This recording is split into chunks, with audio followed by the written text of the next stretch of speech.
এভাবে পুকুর থেকে মাছ ধরার আনন্দই আলাদা।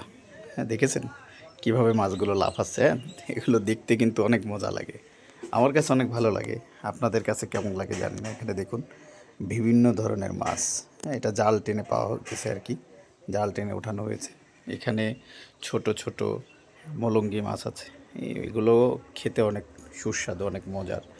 আর এই পুকুরে কোনো ধরনের খাবার দেওয়া হয় না, চাষের মাছ না, পুরাটাই হচ্ছে একদম নিজস্ব অর্গানিক। পুকুরের খাবার খেয়ে প্লাঙ্কটন, জোপ্লাঙ্কটন এগুলো খেয়ে এই মাছগুলো বড় হয়েছে।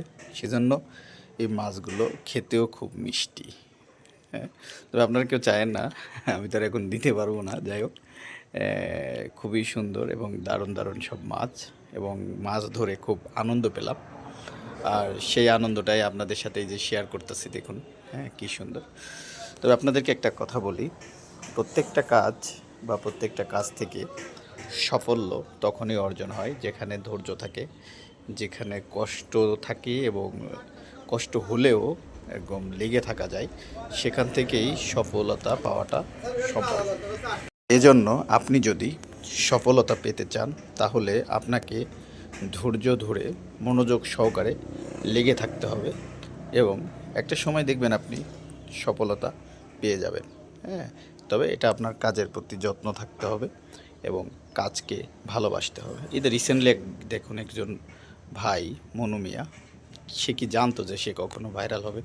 যে কিনা কথাও ঠিকমতো বলতে পারে না, কথা বলতে গেলে আটকে যায়, বা গ্রাম্য ভাষায় কথা বলে, অনেক কথা বোঝা যায় না, তারপরে কিন্তু সে ভাইরাল। হ্যাঁ, সে যে কোনো ভিডিও ছাড়লেই সে ভিডিওতে তার কি মিলিয়ন মিলিয়ন ভিউ হয়ে যাচ্ছে। তো এর থেকে আমরা একটা শিক্ষা গ্রহণ করতে পারি। আসলে ফেসবুকে ভাইরাল হওয়ার জন্য আসলে কোনো যোগ্যতার প্রয়োজন নেই, বা ভালো কথা বলতে পারা, বা ভালোই করা, এত কিছুর প্রয়োজন নেই। আসলে এখান থেকে ভাইরাল হওয়ার জন্য যেটা হচ্ছে, আপনাকে কাজ করতে হবে, নিয়মিত ভিডিও আপলোড করতে হবে। যে আপনাকে যে খুব ভালোভাবেই করতে হবে সেটাও না, কিন্তু আপনার উপস্থাপনা বা আপনি কি বোঝাতে চাচ্ছেন মানুষকে সেটুকু বোঝাইতে পারলেই হলো।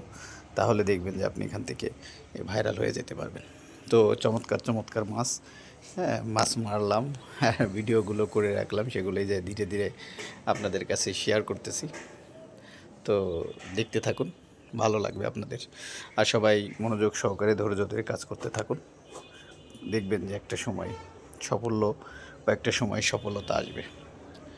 আর আপনাদের কার কার এরকম মাছ মারার অভিজ্ঞতা আছে সেটাও আমাদের মাঝে শেয়ার করবেন ভিডিওর মাধ্যমে, বা কমেন্ট বক্সে জানিয়ে দিবেন। তো সবাই ভালো থাকবেন, সুস্থ থাকবেন, মনোযোগ সহকারে কাজ করুন।